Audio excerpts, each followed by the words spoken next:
Thank you sir. Okay, ಕೊನೆಯದಾಗಿ ಪ್ರದೀಪ್ ಕುಮಾರ್ ಅವರು. Okay ನೋಡಿ, ಅವರು ಹೇಳ್ತಾ ಇದ್ರು ಪ್ರದೀಪ್ ಕುಮಾರ್ ಅವರು ಕೂಡ ದೂರುದಾರರು, ಅವರಿಗೆ ಬರ್ಲಿಕ್ಕೆ ಹೇಳಿದ್ದಾರೆ. ರಾಜಭವನದಿಂದ ಕರೆ ಬಂದಿದೆ, 10 ಗಂಟೆಗೆ ಬನ್ನಿ ಅಂತ ಹೇಳಿದ್ದಾರೆ. ನಾನೀಗ ಹೋಗ್ತಾ ಇದ್ದೀನಿ, ಹೈಕೋರ್ಟ್ಗೆ ಕೇವಿಯೇಟ್ ಕೂಡ ಸಲ್ಲಿಸ್ತಾ ಇದ್ದೀನಿ. ಇವರ ಅರ್ಜಿಯನ್ನು ಹೈಕೋರ್ಟ್ ಏನಾದರೂ ತಿರಸ್ಕಾರ ಮಾಡೋದಾದರೆ ನಮ್ಮ ವಾದವನ್ನು ಕೂಡ ಕೇಳಬೇಕು ಅನ್ನೋದು ಅವರ ಒತ್ತಾಯ ಆಗಿದೆ, ಅವರ ಮನವಿಯಾಗಿದೆ. ನೋಡೋಣ ಇದು ಯಾವ ಹಂತಕ್ಕೆ ಹೋಗುತ್ತೆ ಅನ್ನೋದನ್ನು ನೋಡೋಣ. ಅವ್ರು ಹೇಳ್ತಾ ಇದ್ದಾರೆ ಸಿದ್ದರಾಮಯ್ಯನವರು ರಾಜೀನಾಮೆ ಕೊಡಬೇಕು ಅನ್ನೋದನ್ನೇ ಹೇಳ್ತಾ ಇದ್ದಾರೆ. ನೋಡಿ, ಮತ್ತೊಂದು ಎಕ್ಸ್ಕ್ಲೂಸಿವ್ ಮಾಹಿತಿ ಈಗ ಲಭ್ಯ ಆಗ್ತಾ ಇದೆ.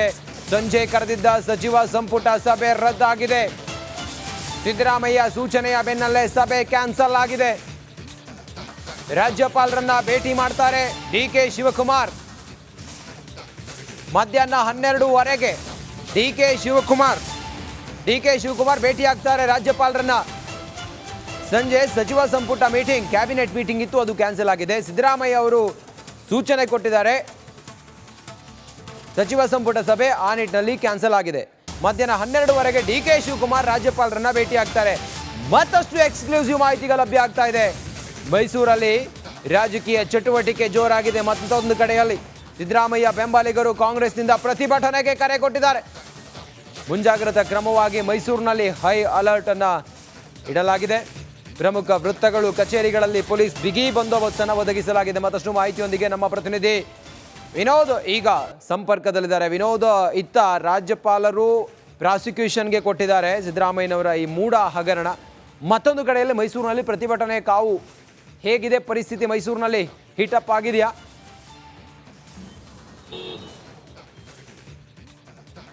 ರಂಜಿತ್, ಸದ್ಯಕ್ಕಂತೂ ಮೈಸೂರು ಶಾಂತವಾಗಿ ಕಾಣ್ತಾ ಇದ್ರು ಕೂಡ ಯಾವಾಗ ಮೂಢ ಹಗರಣದ ವಿಚಾರವಾಗಿ ಈಗಾಗಲೇ ರಾಜ್ಯಪಾಲರು ಪ್ರಾಸಿಕ್ಯೂಷನ್ಗೆ ಅನುಮತಿಯಲ್ಲಿ ನೀಡಿದ್ದಾರೆ. ಇದಾದ ಬಳಿಕ ಮೈಸೂರಲ್ಲೂ ಕೂಡ ಸಾಕಷ್ಟು ಡೆವಲಪ್ಮೆಂಟ್ಗಳಿಗೆ ಆಗ್ತಾ ಇರುವಂಥದ್ದು. ಈಗಾಗಲೇ ಕಾಂಗ್ರೆಸ್ನ ಕಾರ್ಯಕರ್ತರು 12 ಗಂಟೆಗೆ ಆ ನಗರದ ಗಾಂಧಿ ಪ್ರತಿಮೆ ಮುಂಭಾಗದಲ್ಲಿ ಪ್ರತಿಭಟನೆಗೆ ಕರೆ ಕೊಟ್ಟಿದ್ದಾರೆ. ಇಲ್ಲುಳಿದಂತೆ ಬೇರೆ ಬೇರೆ ಸ್ಥಳಲ್ಲೂ ಕೂಡ ಸಾಕಷ್ಟು ಪ್ರತಿಭಟನೆ ನಡೆಯುವಂತಹ ಸಾಧ್ಯತೆ ಇದೆ. ಯಾಕೆಂದರೆ ಸಿಎಂ ಸಿದ್ದರಾಮಯ್ಯವರು 2ನೇ ಬಾರಿ ಮುಖ್ಯಮಂತ್ರಿಯಾಗಿದ್ದಾರೆ. ಅವರು ಕೂಡ ಮೈಸೂರು ಜಿಲ್ಲೆಯವರಾಗಿದ್ದಾರೆ. ಮೈಸೂರು ನಗರಕ್ಕೆ ಸೇರಿದವರಾಗಿರೋ ಕಾರಣಕ್ಕಾಗಿ ಮೈಸೂರಿನಲ್ಲಿ ಸಾಕಷ್ಟು ಚಟುವಟಿಕೆಗಳು ನಡೆಯುತ್ತೆ. ಇವತ್ತಿಗೆ ಪ್ರತಿಭಟನೆ ಹೊರತುಪಡಿಸಿದ್ರೆ ಪ್ರಮುಖ ನಾಯಕರು ಯಾರು ಕೂಡ ಮೈಸೂರಲ್ಲಿಲ್ಲ. ಆದರೆ ಮೈಸೂರಲ್ಲಿ ಯಾವುದೇ ರೀತಿಯಾದಂತಹ ಗಲಾಟೆಗಳಾಗಬಾರ್ದು, ಕಾನೂನು ಸುವ್ಯವಸ್ಥೆಗೆ ಧಕ್ಕೆ ಬರಬಾರ್ದು ಅಂತೇಳಿ ಸಾಕಷ್ಟು ಕ್ರಮಗಳನ್ನ ಈಗಾಗಲೇ ಪೊಲೀಸರು ಕೈಗೊಳ್ತಾ ಇದ್ದಾರೆ. ಈಗಾಗಲೇ ರಿಪಬ್ಲಿಕ್ ಕನ್ನಡಿಗೆ ಫೋನ್ ಮೂಲಕ ಮಾಹಿತಿ ಕೊಟ್ಟಂತಹ ನಗರ ಪೊಲೀಸ್ ಆಯುಕ್ತ ಆಗಿರುವಂತಹ ಸೀಮಾ ಲಾಟ್ಕರ್ ಅವರು ಕೂಡ ಪ್ರಮುಖ ಸ್ಥಳಗಳು, ಪ್ರಮುಖ ಕಚೇರಿಗಳು, ರಾಜ್ಯ ಮತ್ತು ಕೇಂದ್ರ ಕಚೇರಿಗಳಲ್ಲಿ ಈಗಾಗಲೇ KSRP ಮತ್ತು DR ಪೊಲೀಸರ ನಿಯೋಜನೆ ಮಾಡಲಾಗ್ತಾ ಇದೆ. ಸುಮಾರು ಈಗಾಗಲೇ ಕಳೆದ 1 ತಿಂಗಳಿಂದಲೂ ಕೂಡ ಮೈಸೂರಲ್ಲಿ ಸಾಕಷ್ಟು ಪ್ರತಿಭಟನೆಗಳು ಮೂಢ ವಿಚಾರವಾಗಿ ನಡೀತಾ ಇತ್ತು. ಸೊ ಹೀಗಾಗಿ ಪ್ರತಿಭಟನೆಗೆ ಬಂದಂತಹ ಪೊಲೀಸರನ್ನ ಮೈಸೂರಲ್ಲಿ ಕೂಡ ಇರಿಸ್ಕೊಂಡಿದ್ದಾರೆ. ಸೊ ಹೀಗಾಗಿ KSRPಯ ಪೊಲೀಸರು KS ಸುತ್ತ ಇರ್ಬೋದು, ಮೂಡ ಕಚೇರಿ ಇರ್ಬೋದು, ರೈಲ್ವೆ ನಿಲ್ದಾಣಗಳಿರ್ಬೋದು, ಈ ಸ್ಥಳಗಳಲ್ಲಿ ಹೆಚ್ಚುವರಿಯಾಗಿ ಭದ್ರತೆ ಕೊಟ್ಟಿದ್ದಾರೆ. ಯಾಕಂದರೆ ಸಿಎಂ ಸಿದ್ದರಾಮಯ್ಯ ಒಂದು ವೇಳೆ ಈ ಪ್ರಾಸಿಕ್ಯೂಷನ್ ಅನುಮತಿ ಆಧಾರದ ಮೇಲೆ ರಾಜೀನಾಮೆ ಕೊಟ್ಟ ಸಂದರ್ಭದಲ್ಲಿ ಸಾಕಷ್ಟು ದೊಡ್ಡ ಮಟ್ಟದಲ್ಲಿ ಗಲಾಟೆಗಳಾಗುವಂತಹ ಸಾಧ್ಯತೆ ಇದೆ. ಸೊ ಹೀಗಾಗಿ ಮುನ್ನೆಚ್ಚರಿಕೆ ಕ್ರಮವಾಗಿ ಸಾಕಷ್ಟು ಬಂದೋಬಸ್ತಲ್ಲಿ ಈಗಾಗಲೇ ಪೊಲೀಸರು ಮಾಡ್ಕೊಳ್ತಾ ಇದ್ದಾರೆ. ಯಾಕಂದರೆ ಯಾವುದೇ ರೀತಿಯ ತೊಂದರೆಗಳಾಗಬಾರ್ದು. ಮೈಸೂರು ಸಿಎಂ ತವರು ಜಿಲ್ಲೆಗೆ ಕೊಟ್ಟಿರುವಂತಹ ಸಿಎಂ ಅವರ ಕ್ಷೇತ್ರ ಆಗಿರುವಂಥದ್ದು. ಸೊ ಹೀಗಾಗಿ ಇಲ್ಲಿ ಒಂದು ರೀತಿಯಾದಂಥ ಗಲಾಟೆಗಳು ಆರಂಭಗೊಂಡ್ರೆ ಇದರ ಕಿಚ್ಚು ಬೇರೆ ಬೇರೆ ಜಿಲ್ಲೆಗಳು ಕೂಡ ಹರಡುತ್ತೆ. ಸೊ ಹೀಗಾಗಿ ಯಾವುದೇ ಕಾರಣಕ್ಕೂ ಸಣ್ಣ ಪ್ರಮಾಣದಲ್ಲೂ ಕೂಡ ಗಲಾಟೆಗಳಾಗಬಾರ್ದು ಅಂತೇಳಿ ಪೊಲೀಸರು ಸಾಕಷ್ಟು ಮುಂಜಾಗ್ರತಾ ಕ್ರಮಗಳೆಲ್ಲ ಕೈಗೊಂಡಿರುವಂಥದ್ದು. ರಂಜಿತ್. ಓಕೆ ವಿನೋದ್, ಇನ್ನಷ್ಟು ಮಾಹಿತಿಗೆ ಮತ್ತೆ ನಿಮ್ಮನ್ನು ಸಂಪರ್ಕ ಮಾಡ್ತೀನಿ. ಕ್ಷಣಕ್ಕೂ ಕೂಡ ಮೂಡ ಸೈಟ್ ಹಗರಣದ ಕ್ಷಣದ ಅಪ್ಡೇಟ್. ಸಿದ್ದರಾಮಯ್ಯ ಬೆನ್ನಿಗೆ ನಿಂತ ಕಾಂಗ್ರೆಸ್ ಹೈಕಮಾಂಡ್. ಸಿಎಂಗೆ KC ವೇಣುಗೋಪಾಲ್ ಹಾಗೆ ಸುರ್ಜೇವಾಲಾ ಕಾಲ್ ಮಾಡಿದ್ದಾರೆ. ಏನೇ ಆದರೂ ಕೂಡ ಕಾನೂನು ಹೋರಾಟವನ್ನು ಮಾಡೋಣ ಅಂತೇಳಿ ಹೇಳಿದ್ದಾರೆ ವೇಣುಗೋಪಾಲ್ ಮತ್ತು ಸುರ್ಜೇವಾಲಾ. ನಿಮ್ಮ ಜೊತೆ ನಾವಿದ್ದೇವೆ, ಧೈರ್ಯವಾಗಿರಿ ಅಂಥೇಳಿ ಧೈರ್ಯ ತುಂಬಿದ್ದಾರೆ. ಮೂಡ ಸೈಟ್ ಹಗರಣದ ಈ ಕ್ಷಣದ ಬೇಗ ಅಪ್ಡೇಟ್ ರಿಪಬ್ಲಿಕ್ ಕನ್ನಡದಲ್ಲಿ. ಸಿದ್ದರಾಮಯ್ಯ ಬೆನ್ನಿಗೆ ಕಾಂಗ್ರೆಸ್ನ ಹೈಕಮಾಂಡ್ ಆರಂಭದಿಂದಲೂ ಕೂಡ ನಿಂತ್ಕೊಂಡಿತ್ತು, ಈಗಲೂ ಕೂಡ ನಿಂತ್ಕೊಂಡಿದೆ, ಬಹುಶಃ ಮುಂದೂ ಕೂಡ ನಿಂತ್ಕೊಳ್ಳುತ್ತೆ ಅಂತ ಹೇಳಿದ್ದಾರೆ ಸುರ್ಜೇವಾಲಾ ಮತ್ತು KC ವೇಣುಗೋಪಾಲ್. ಸಿದ್ದರಾಮಯ್ಯನವರಿಗೆ ಕಾಲ್ ಮಾಡಿ ಏನೇ ಆದರೂ ಕೂಡ ನಾವಿದ್ದೀವಿ, ಲೀಗಲ್ ಫೈಟ್ ಮಾಡೋಣ, ಕಾನೂನು ಹೋರಾಟ ಮಾಡೋಣ, ಧೃತಿಗೆಡೋದು ಬೇಡ ಅಂಥೇಳಿ ಸಿದ್ದರಾಮಯ್ಯನವರಿಗೆ ಕಾಲ್ ಮಾಡಿ ಹೇಳಿದ್ದಾರಂತೆ KC ವೇಣುಗೋಪಾಲ್ ಮತ್ತು ಸುರ್ಜೇವಾಲಾ. ಸಿದ್ದರಾಮಯ್ಯ ಅವರ ಬೆನ್ನಿಗೆ KC ವೇಣುಗೋಪಾಲ್, ಸುರ್ಜೇವಾಲಾ ನಿಂತ್ಕೊಂಡಿದ್ದಾರೆ. ಸಿದ್ದರಾಮಯ್ಯನವರಿಗೆ ವೈಯಕ್ತಿಕವಾಗಿ ಕಾಲ್ ಮಾಡಿಯೂ ಕೂಡ ಧೈರ್ಯವನ್ನು ತುಂಬಿದ್ದಾರೆ. ಸದ್ಯಕ್ಕೆ ಸಿದ್ದರಾಮಯ್ಯನವರಿಗೆ ಪ್ರಾಸಿಕ್ಯೂಷನ್ ಕಂಟಕ ಏನು ಎದುರಾಗಿದೆ, ಪ್ರಾಸಿಕ್ಯೂಷನ್ ತನಿಖೆ, ಇದರ ನಡುವೆ ಪ್ರತಿಪಕ್ಷಗಳು ಸಿದ್ದರಾಮಯ್ಯ ರಾಜೀನಾಮೆ ಕೊಡಬೇಕು ಅಂತೇಳಿ ಒತ್ತಾಯವನ್ನು ಮಾಡ್ತಾ ಇದ್ದಾವೆ. ಬೆಂಗಳೂರಿಗೆ ಬಂದಿಳಿದ ಮಲ್ಲಿಕಾರ್ಜುನ ಖರ್ಗೆ, AICC ಅಧ್ಯಕ್ಷ ಮಲ್ಲಿಕಾರ್ಜುನ ಖರ್ಗೆ ಈ ಹೊತ್ತಿಗೆ ಈ ಮೇಜರ್ ಅಪ್ಡೇಟ್ ಆಗ್ತಿರುವಾಗ ಬೆಂಗಳೂರಿಗೆ ಬಂದಿಳಿದಿದ್ದಾರೆ ಕಾಂಗ್ರೆಸ್ ಹೈಕಮಾಂಡ್ಗೂ ಕೂಡ ಮೂಡ ಟೆನ್ಷನ್ ಶುರುವಾಗಿದೆ. ಎಐಸಿಸಿ ಅಧ್ಯಕ್ಷರು ಬೆಂಗಳೂರಿಗೆ ಬಂದಿದ್ದಾರೆ. ಮಲ್ಲಿಕಾರ್ಜುನ ಖರ್ಗೆ ಬೆಂಗಳೂರಿಗೆ ಬಂದಿದ್ದಾರೆ.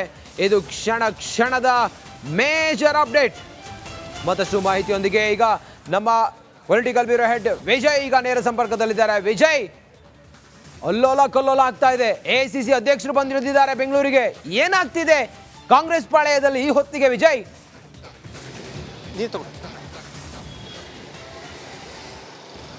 ರಂಜಿತ್, ಮಹತ್ವದ ಬೆಳವಣಿಗೆ ಏನು ಪ್ರಾಸಿಕ್ಯೂಷನ್ಗೆ ಕೊಟ್ಟಿರುವಂಥ ಹಿನ್ನೆಲೆಯಲ್ಲಿ ಕಾಂಗ್ರೆಸ್ನಲ್ಲಿ ಸಾಕಷ್ಟು ಬೆಳವಣಿಗೆಗಳಿಗೆ ಸಾಕ್ಷಿ ಆಗ್ತಾ ಇರುವಂಥದ್ದು.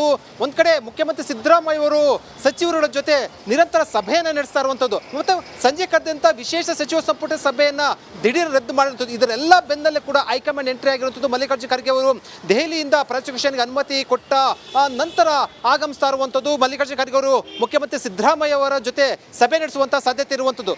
ಎರಡು ಪ್ರಶ್ನೆ ಇರುವಂಥದ್ದು, ಪ್ರಾಸಿಕ್ಯೂಷನ್ ಕೊಟ್ಟ ನಂತರ ರಾಜೀನಾಮೆ ಕೊಡ್ತಾರಾ ಅನ್ನುವಂಥದ್ದು. ಈಗಿರುವಂಥ ಮಾಹಿತಿ ಪ್ರಕಾರ ರಾಜೀನಾಮೆ ಕೊಡುವಂಥದ್ದು ಸಾಧ್ಯತೆ ಇಲ್ಲ, ಆದರೆ ಕಾನೂನು ಹೋರಾಟ ಸಂಬಂಧಪಟ್ಟಂತೆ. ಆದರೆ ನೈತಿಕತೆ ಪ್ರಶ್ನೆ ಇವೆಲ್ಲವೂ ಕೂಡ ಉದ್ಭವ ಆಗುವಂಥ ಹಿನ್ನೆಲೆಯಲ್ಲಿ ಈಗ ಹೈಕಮಾಂಡ್ ಏನು ತೀರ್ಮಾನ ಕೈಗೊಳ್ಳುತ್ತೆ, ಮುಖ್ಯಮಂತ್ರಿ ಸಿದ್ದರಾಮಯ್ಯ ಅವರು ಏನು ತೀರ್ಮಾನ ಕೈಗೊಳ್ತಾರಂತ ಇಡೀ ಕಾಂಗ್ರೆಸ್ ಪಕ್ಷ ಮತ್ತು ಹೈಕಮಾಂಡ್ ಸಿದ್ದರಾಮಯ್ಯ ಅವರ ಬೆನ್ನಿಗೆ ನಿಂತಿರುವಂಥ ಹಿನ್ನೆಲೆಯಲ್ಲಿ ಕಾನೂನು ಹೋರಾಟ ಮಾಡೋದಕ್ಕೆ ಈಗಾಗಲೇ ಕೂಡ ಸಿದ್ದರಾಮಯ್ಯ ನಿರ್ಧಾರ ಮಾಡಿರುವಂಥದ್ದು. ಈ ಸಂಬಂಧಪಟ್ಟಂತೆ ಕಾನೂನು ತಂಡ ಕೂಡ ರಚನೆ ಆಗಿರುವಂಥದ್ದು. ಆದರೆ ಒಂದಂತೂ ಬಹಳ ಸ್ಪಷ್ಟ, ಕಾಂಗ್ರೆಸ್ನಲ್ಲಿ ಒಂದಷ್ಟು ರಾಜಕೀಯ ಬೆಳವಣಿಗೆಗಳಿಗೆ ಸಾಕ್ಷಿಯಾಗುವಂಥ ಸಾಧ್ಯತೆ ಇರುವಂಥದ್ದು. ಈಗ ಮಲ್ಲಿಕಾರ್ಜುನ ಖರ್ಗೆ ಅವರು ಹೈಕಮಾಂಡ್ ಹಿನ್ನೆಲೆಯಲ್ಲಿ ಅವರು ಬರ್ತಾ ಇರುವಂಥ ಹಿನ್ನೆಲೆಯಲ್ಲಿ ಏನೆಲ್ಲ ಸಲಹೆ ಸೂಚನೆಗಳನ್ನ ಕೊಡ್ತಾರೆ ಮತ್ತು ಮುಂದಿನ ನಡೆ ಏನಿರುತ್ತೆ ಅನ್ನುವಂಥದ್ದು ಸದ್ಯಕ್ಕಿರುವಂಥ ಕುತೂಹಲದ ಪ್ರಶ್ನೆ ಆಗಿರುವಂಥದ್ದು. ರಂಜಿತ್, ವಿಜಯ್, ಮತ್ತೊಂದು ಕಡೆಯಲ್ಲಿ ಹೈಕಮಾಂಡ್ ಹೋಲ್ ಆ್ಯಂಡ್ ಸೋಲ್ ಸಿದ್ದರಾಮಯ್ಯನವರ ಬೆನ್ನಿಗೆ ನಿಂತಿದೆಯಂತೆ. ಆ ಹಂತದಲ್ಲಿ ಈಗ ಏನೇನು ಬೆಳವಣಿಗೆ ಆಗ್ತಾ ಇದೆ? ಹೈಕಮಾಂಡ್ ಏನು ಹೇಳಿದೆ ಸಿದ್ದರಾಮಯ್ಯನವರಿಗೆ? ಮಲ್ಲಿಕಾರ್ಜುನ ಖರ್ಗೆ ಅವರನ್ನ ಸಿದ್ದರಾಮಯ್ಯ ಈ ಹೊತ್ತಿಗೆ ಏನಾದರೂ ಭೇಟಿ ಆಗ್ತಾ ಇದ್ದಾರಾ? ಆ ಕುರಿತಾಗಿ ಏನಾದರೂ ಮಾಹಿತಿ ಇದೆಯಾ ತಮ್ಮ ಹತ್ರ? ರಂಜಿತ್, ಹೈಕಮಾಂಡು ಮತ್ತು ಕಾಂಗ್ರೆಸ್ ಪಕ್ಷ ಸಿದ್ದರಾಮಯ್ಯ ಅವರ ಬೆನ್ನಿಗೆ ನಿಂತಿರುವುದು ಕೂಡ ಸ್ಪಷ್ಟ. ಆದರೆ ಒಳಗಡೆ ಒಂದಷ್ಟು ನಾನಾ ರೀತಿಯ ರಾಜಕೀಯ ಬೆಳವಣಿಗೆಗಳು ಕೂಡ ನಡೀತಾ ಇರುವಂಥದ್ದು, ಅದು ಬಹಿರಂಗ ಸತ್ಯ ಆಗಿರುವಂಥದ್ದು. ಆದರೆ ಒಂದಂತೂ ಬಹಳ ಸ್ಪಷ್ಟ, ಈಗ ಹೈಕಮಾಂಡ್ ಸಂಪೂರ್ಣವಾಗಿ ಸಿದ್ದರಾಮಯ್ಯ ಬೆನ್ನಿಗೆ ನಿಂತಿರುವಂಥದ್ದು. ಮುಂದೆ ಏನು ತೀರ್ಮಾನ ಕೈಗೊಳ್ತಾರೆ ಸಿದ್ದರಾಮಯ್ಯ ಅವರು ಅನ್ನೋಂಥದ್ದು, ಕಾನೂನು ಹೋರಾಟ ಮಾಡುವಂಥದ್ದು ಒಂದೇ ಈಗ ಅವ್ರ ಮುಂದೆ ಇರುವಂಥ ಏಕೈಕ ಆಪ್ಷನ್ ಇರುವಂಥದ್ದು. ಈಗ ರಾಜ್ಯಪಾಲರು ಪ್ರಾಸಿಕ್ಯೂಷನ್ ಕೊಟ್ಟ ಹಿನ್ನೆಲೆಯಲ್ಲಿ ಈಗ ದೂರುದಾರರು ಅದರ ವಿರುದ್ಧ ಏನು ಜನಪ್ರತಿನಿಧಿ ವಿಶೇಷ ನ್ಯಾಯಾಲಯಕ್ಕೆ ಅರ್ಜಿಯನ್ನು ಕೊಡ್ತಾರೆ. ಸಂಬಂಧಪಟ್ಟಂತೆ ಏನು ಪ್ರಾಸಿಕ್ಯೂಷನ್ ಕೊಟ್ಟ ಹಿನ್ನೆಲೆಯಲ್ಲಿ ತನಿಖೆಗೆ ಮಾಡಬೇಕು ಅಂತ FIR ನಂತರ FIR ದಾಖಲಾಗುತ್ತೆ. ಅದರ ಮಧ್ಯೆ ಹೈಕೋರ್ಟ್ಗೆ ಈಗ ಏನು ಈ ಒಂದು ಪ್ರಾಸಿಕ್ಯೂಷನ್ನ ಪ್ರಶ್ನೆ ಮಾಡಿ ಸ್ಕ್ವಾಶ್ ಮಾಡೋ ಸಂಬಂಧಪಟ್ಟಂತೆ ಈಗ ಕಾನೂನು ಹೋರಾಟಕ್ಕೆ ಮುಖ್ಯಮಂತ್ರಿ ಸಿದ್ದರಾಮಯ್ಯ ಅವರು ಮುಂದಾಗಿರುವಂಥದ್ದು.